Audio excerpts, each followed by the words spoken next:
Hello students, today let us learn about moving coil type galvanometer.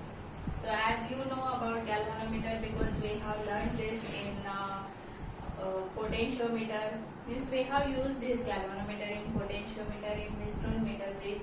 So what is the use of galvanometer that you know? It is used to measure a small current or to detect a small current through a circuit. And it is also used to show the null deflection. But exactly how it measures the current, let us learn about that. So for that, what is the construction and what is the working principle of that galvanometer? So here one diagram is drawn which is nothing but about the galvanometer, that what is there inside that galvanometer. तो उस galvanometer में ये north और south pole है strong horseshoe magnet के, जो ऐसे concave पोल pieces में कट किए हुए हैं. अभी उनका यूज क्या है वो हम वर्किंग में देखते हैं, राइट. तो ऐसे कॉन्केव पोल पीसेस में मीन्स अगर 3 डायमेंशनल फिगर तुमने कंसिडर किया तो ऐसे सिलेंड्रिकल शेप वो फॉर्म करते हैं. और उसमें इन 2 पोल्स में ये कॉइल है, जो कॉइल बनी हुई है इंसुलेटेड कॉपर वायर की which is bounded on a soft iron core. तो ऐसे रेक्टेंगुलर शेप की कॉइल्स है, बहुत सारे टर्न्स है, late us consider n number of turns. तो ऐसे ये कॉइल प्लेस की हुई है इन 2 पोल्स में. तो कैसे प्लेस की हुई है? तो it is pivoted with the help of this spiral spring. So this is nothing but one spiral spring whose one end is fixed here and other end is attached to this coil such that that coil is free to rotate. से free होती है वो coil rotate करने के लिए. और यहाँ पर उस कॉइल को पॉइंटर अटैच है, जो पॉइंटर हमें स्केल पर दिखाई देता है. तो जितना करंट होगा उस हिसाब से यहाँ पर कॉइल डिफ्लेक्ट होती है, वो पॉइंटर भी डिफ्लेक्ट होता है, और वो पॉइंटर जितना दिखाता है वो हमारा करंट है. तो अभी यहाँ पर हमने एक गैल्वानोमीटर का कंस्ट्रक्शन निकाला है जो है पिवोटेड कॉइल टाइप. तो गैल्वानोमीटर के 2 टाइप्स है. एक है suspended coil type, suspended coil type, जिसमें ये कॉइल जो है ये फिक्स सपोर्ट से सस्पेंड की जाती है with the help of phosphor bronze wire, और उस कॉइल में और वायर में करंट पास करके लैंप एंड स्केल अरेंजमेंट से उसका डिफ्लेक्शन चेक करते हैं. और सेकंड है पिवोटेड कॉइल टाइप. तो यहाँ पर डायरेक्टली हमें पॉइंटर से स्केल पर रीडिंग दिखाई देता है. सस्पेंडेड कॉइल टाइप में लैंप एंड स्केल अरेंजमेंट से पहले वो डिफ्लेक्शन मेजर करते हैं और फिर हमें वो रीडिंग मिलता है. यहाँ पर डायरेक्टली स्केल पर हमें मिलता है. ये है पिवोटेड कॉइल टाइप. तो एग्जैक्ट अभी क्या है यहाँ पर वर्किंग प्रिंसिपल. तो यहाँ पर जिस सर्किट का हमें करंट मेजर करना है वो इसके अक्रॉस अगर हमने कनेक्ट किया तो ये करंट जो है ये कॉइल से पास होगा. अभी ये कॉइल जिससे करंट पास होगा ये कहाँ पर प्लेस की है? तो इन 2 मैग्नेट में, मीन्स यहाँ पर स्ट्रॉन्ग मैग्नेटिक फील्ड है जिसका डायरेक्शन नॉर्थ टू साउथ, ये पता है तुम्हें. So this magnetic induction is B. So when current carrying coil is placed in magnetic field, you know that coil it experiences a torque. So this is nothing but the working principle of galvanometer. तो ये torque experience करेंगे means what? Due to that torque this coil it rotates, it gets deflected according to the current. तो जितना current है उतनी वो deflect होगी, and due to that this pointer also it gets deflected and it shows the reading of this current. तो ऐसे actual यहाँ पर वर्क होता है. तो ये जो टॉर्क है जो एक्ट होता है इस करंट कैरिंग कॉइल में, तो वो कितना होता है? तो M क्रॉस B, ये हमने पढ़ा है, right. M is magnetic dipole moment, B is nothing but magnetic field और मैग्नीट्यूड ऑफ मैग्नेटिक फील्ड. तो this can be written as MB sin theta, cross product that you know, MB sin theta, where theta is angle between M and B, or it is angle between area vector. A is area of coil, area vector and B. So this theta is angle between M and B or area vector and B. So So area of coil. Area of coil. So here this theta, what is the value of theta? So due to this concave pole pieces, see what will be the value of theta. तो यहाँ पर ये मेरा concave पोल pieces के वजह से ये जो मैग्नेटिक फील्ड होगी इसके बीच में, ये होगी रेडियल मैग्नेटिक फील्ड। तो ये मैं सेपरेट ड्रॉ कर रही हूँ।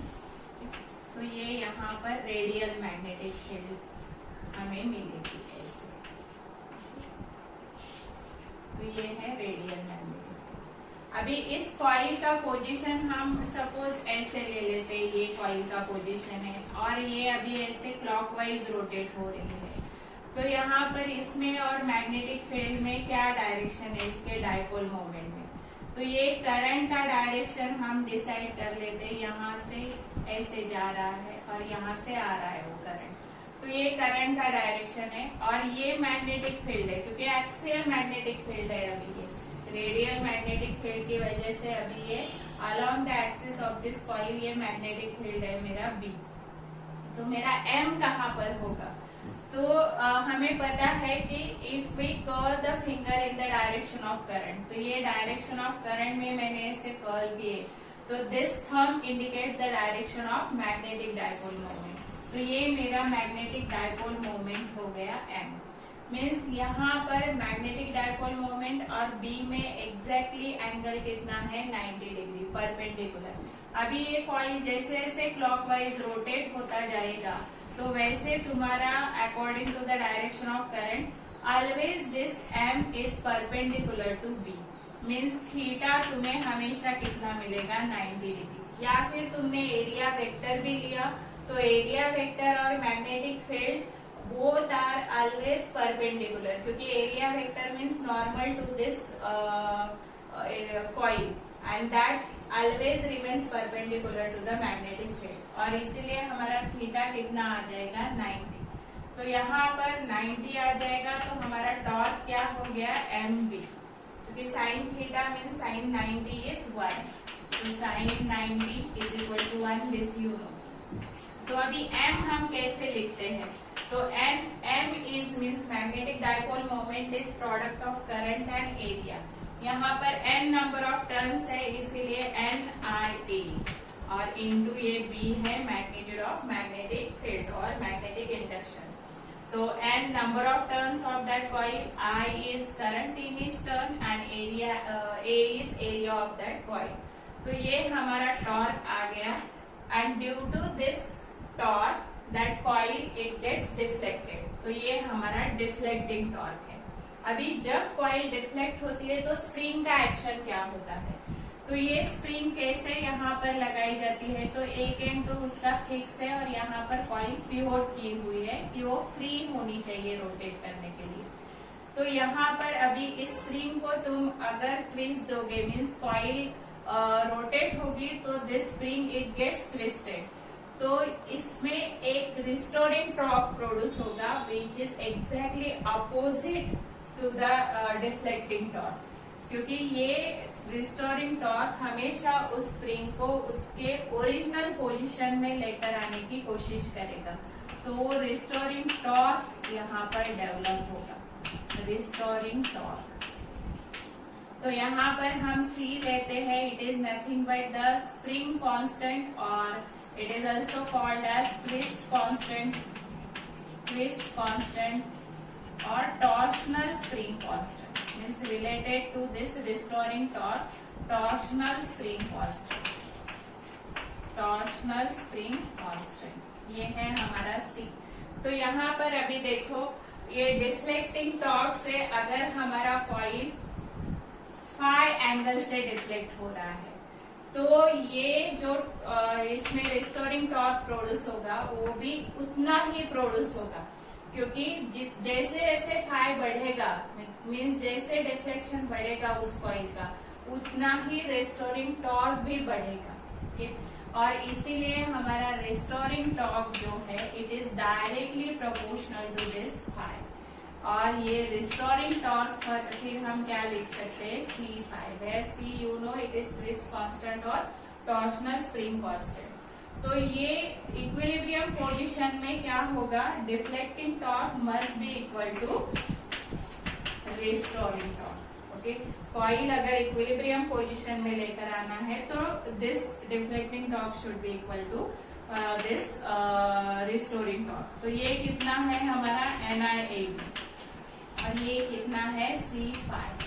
तो यहाँ पर I कितना आ जाएगा C/NAB इंटू 5। तो ये तो हमारा कांस्टेंट है क्योंकि C it is constant only, N number of turns constant, area भी कांस्टेंट है, B भी कांस्टेंट है। So we can write this as I is equal to K5 where K is called as galvanometer constant. Means here I is directly proportional to 5. The current flowing through the coil which is placed in magnetic field that is directly proportional to the deflecting angle of that coil. So this is nothing but about moving coil type galvanometer. Now next let us learn how this moving coil type galvanometer is used to measure the current. And why we cannot measure a large current with the help of this moving coil galvanometer. So for that, if I want to measure current in any circuit, so let us consider this as simple circuit which consists of this resistance and one cell. एक cell और resistance है, इसका EMF E है और यहाँ पर current I flow हो रहा है इस सेल की वजह से। तो हमें ये I मेजर करना है। ओके, तो I हमें पता है क्या आ जाएगा ओम्स लॉ से, E/R, ये तो तुम्हें पता है। ओके, तो यहाँ पर अगर मुझे मेजर करना है ये गैल्वेनोमीटर से ये करंट अगर मेजर करना है तो I need to connect galvanometer in series, क्योंकि करंट तो तुम्हारा सीरीज में फ्लो हो रहा है तो वो मेजर करने के लिए मुझे गैल्वेनोमीटर भी सीरीज में लगाना पड़ेगा ऐसे। और फिर ऐसे हम करंट आई मेजर कर सकते हैं। लेकिन अभी यहाँ पर देखो गैल्वेनोमीटर का कंस्ट्रक्शन हमने देखा है कि उसमें वो कॉपर कॉइल है जो जिसके बहुत सारे टर्न्स है, तो उस कॉइल की वजह से इसका कुछ रेजिस्टेंस होता है। तो वो रेजिस्टेंस ऑलमोस्ट 100 ओम तक रहता है, मीन्स 10 ओम 20 ओम और up to 100 ohm it varies, means 100 ohm तक गैल्वेनोमीटर का रेजिस्टेंस होता है। तो अभी अगर ये रेजिस्टेंस इसके सीरीज में लगा है, क्योंकि ऑलरेडी R यहाँ पर है और इसके सीरीज में हमने ये गैल्वेनोमीटर का रेजिस्टेंस सपोज 100 ओम है, तो वो G से दिखाते हैं गैल्वेनोमीटर का रेजिस्टेंस कैपिटल G। तो ये कैपिटल G 100 ओम है, तो इस करंट की वैल्यू यहाँ पर क्या आ जाएगी, तो ये E है अपना, तो E/R+G ये वैल्यू आ जाएगी। मीन्स ये वैल्यू और ये वैल्यू कंपेयर करके देखो तो यहाँ पर ऑब्वियसली तुम्हें दिखाई दे रहा है कि ये करंट इस करंट से कम है। तो let us consider this as I', means यहाँ पर I' is less than R। मीन्स हम जो करंट हमें मेजर करना है उससे हमें कम करंट आ रहा है, राइट। मीन्स इसलिए हम galvanometer directly to measure the current, क्योंकि गैल्वेनोमीटर का अपना एक कैपेसिटी है to measure the current 1 milli ampere तक ही वो मेजर कर सकता है, क्योंकि उसका जो सेंसिटिविटी है गैल्वेनोमीटर की वो बहुत ज्यादा रहती है। वो स्मॉल करंट के लिए भी फुल स्केल डिफ्लेक्शन दिखाता है, इसलिए 1 मिली एम्पियर करंट तक उसका डिफ्लेक्शन फुल स्केल हो जाता है। तो इसलिए हम galvanometer we cannot use it if we want to measure current in ampere or more than this. So we cannot connect galvanometer like this, because here if we want to equate these two values then we should make this G 0, ये हमें 0 करना पड़ेगा G। और ये है तुम्हारा ideal ammeter का condition कि आइडियल एमीटर का रेजिस्टेंस क्या होता है 0। तो practically it is not possible, लेकिन हम ये G की वैल्यू कम कर सकते हैं and we can convert that galvanometer into ammeter to measure the current in ampere also. So कौन कौन से एरर यहाँ पर आ रहे हैं हमारे, अगर हमने गैल्वेनोमीटर डायरेक्टली यूज किया एज ए एमीटर, तो पहला तो ये एरर आ रही है कि करंट में एरर आ रहा है, error in measurement of current, in measurement of current, इसमें एरर आ रहा है हमारा। तो वो एरर कितना आ रहा है, तो delta I is equal to I minus I dash, ये हमारा एरर आ रहा है। तो यहाँ पर हम परसेंटेज एरर, रिलेटिव एरर भी निकाल सकते हैं इससे, तो ये याद रखो। और ये पहला एरर हो गया। फिर सेकंड क्या होता है, तो गैल्वेनोमीटर तुम्हें पता है कि स्मॉल करंट के लिए फुल स्केल डिफ्लेक्शन दिखाता है। अगर ये करंट 1 मिली एम्पियर से ज्यादा है, मे बी एम्पियर में है सपोज, तो 1 एम्पियर है सपोज, तो यहाँ पर क्या हो जाएगा, वो गैल्वेनोमीटर की कॉइल जो है वो एक्सेसिव हीट से डैमेज हो जाएगी। तो यहाँ पर कॉइल में गेट डैमेज, ज्यादा करंट से वो डैमेज हो सकती है, या फिर उसका पॉइंटर भी डैमेज हो सकता है, क्योंकि फुल स्केल तो 1 मिली एम्पियर के लिए ही दिखाता है, तो pointer also it may gate damage. तो ये सेकंड एरर है। और थर्ड जो है वो रेंज है, कि इसकी रेंज बहुत कम है।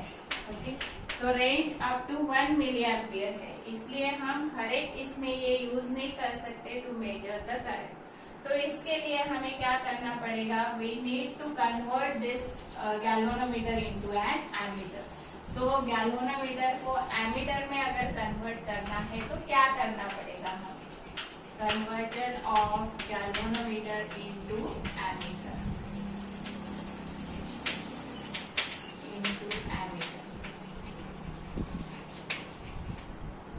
तो अभी देखो ये मेरा गैल्वेनोमीटर है, और इस गैल्वेनोमीटर से मुझे सपोज I करंट मेजर करना है जो मेरा 1 एम्पियर है, और इस गैल्वेनोमीटर की कैपेसिटी मुझे पता है कि 1 मिली एम्पियर के लिए ये फुल स्केल दिखा रहा है।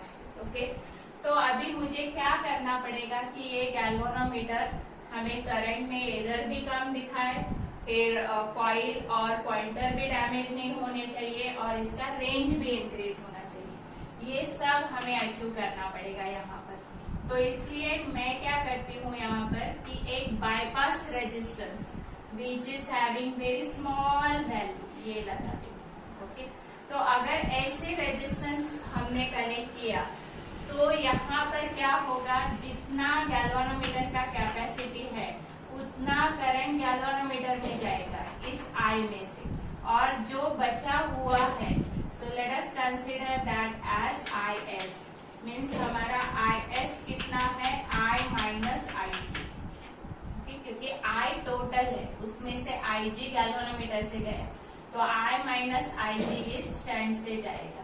मीन जितना भी रिमेनिंग करंट है वो इसकी वैल्यू स्मॉल है, इसलिए easily it can pass through this, और यहाँ पर हमें I मिल जाएगा। तो अभी हमारा क्या हो जाएगा, इसकी ऐसे स्प्लिटिंग की वजह से कि गैल्वेनोमीटर का कॉइल भी डैमेज नहीं होगा, पॉइंटर भी डैमेज नहीं होगा, ये एरर भी नहीं आएगा, क्योंकि हमारा और रेंज भी इंक्रीज हो जाएगी। क्योंकि क्या होगा देखो अभी कि गैल्वेनोमीटर सपोज 1 मिली एम्पियर के लिए फुल स्केल डिफ्लेक्शन दिखा रहा है, ये मेरा 0 है, और ये full scale deflection 1 milli ampere के लिए गैल्वेनोमीटर दिखा रहा है। अभी यहाँ पर मुझे 1 एम्पियर मेजर करना है, तो यहाँ पर ये 1 मिली एम्पियर का ही करंट जाएगा गैल्वेनोमीटर से, ये फुल स्केल ही दिखाएगा, और बाकी का शंट से। तो अभी ये जो स्केल हो गया मेरा, ये 0 to 1 मिली एम्पियर नहीं है, अभी मेरा कितना है 0 to 1 एम्पियर, क्योंकि 1 मिली एम्पियर की बजाय मैं क्या रीड करूंगी इसको 1 एम्पियर। तो ऐसे इसकी रेंज भी क्या हो जाती है, बढ़ जाती है। तो ऐसे हम कन्वर्ट कर सकते हैं गैल्वेनोमीटर को एमीटर में। तो remember, to convert galvanometer into ammeter, one bypass resistance having very small value is connected across this galvanometer coil, या फिर galvanometer के parallel में ये small resistance which is called as shunt, it is connected। अभी देखो ये shunt connect करने के बाद इसका इक्विवेलेंट रेजिस्टेंस कितना कम हो जाता है। देखो आर इक्विवेलेंट अगर इस कॉम्बिनेशन का मैंने निकाला तो वो आ जाएगा GS upon G plus S, जहाँ पर S शंट है, G है गैल्वेनोमीटर का रेजिस्टेंस। तो सपोज ये मेरा 100 ओम है और ये मेरा सपोज 1 ओम है, तो ये सब्स्टिट्यूट करने के बाद मेरा R इक्विवेलेंट 1 ओम से भी कम आ जाएगा। मीन्स मेरा जो वैल्यू है I डैश का वैल्यू कितना था, E upon R plus G। तो ये G की वैल्यू जो है वो बहुत कम हो गई, 1 से भी कम हो गई, और इसीलिए मेरा I जो है उसके नियर ये I डैश होगा। Means almost whatever current I need to measure, that current I can measure with the help of this galvanometer now, with the help of this shunt end which is connected in parallel। तो ऐसे ये galvanometer अभी किसमें convert हो गया, ammeter में। अभी ये हम सर्किट में यूज कर सकते हैं टू मेजर द करंट। तो अभी यहाँ पर देखो ये मेरा इक्विवेलेंट रेजिस्टेंस है। यहाँ पर कुछ फार्मूले लिखते हैं जो रिलेटेड है एमीटर से, how to calculate the shunt. Okay, if I want to calculate IG then how to calculate it. So for that see this circuit carefully. ये दो पैरेलल में है, मीन्स गैल्वेनोमीटर के अक्रॉस और शंट के across क्या same है, तो पोटेंशियल ड्रॉप। तो VG is equal to VS ऐसे आ जाएगा। तो VG ओम्स लॉ से क्या आ जाएगा, IG इंटू G, और ये क्या आ जाएगा, IS into S। IS means current through this shunt. तो यहाँ पर मुझे शंट निकालना है तो मैं कैसे निकालूंगी, IGG अपॉन IS। लेकिन IS हमें पता है it is nothing but IS is equal to I minus IG, क्योंकि I is equal to IG plus IS ये पता है। तो यहाँ पर let us substitute the value of IS। तो I माइनस IG। तो IG means the current for which galvanometer it shows full deflection, that is galvanometer current. G is resistance of galvanometer और I is the current which is to be measured with the help of this arrangement। तो ये अगर हमें पता है तो हम shunt निकाल सकते हैं।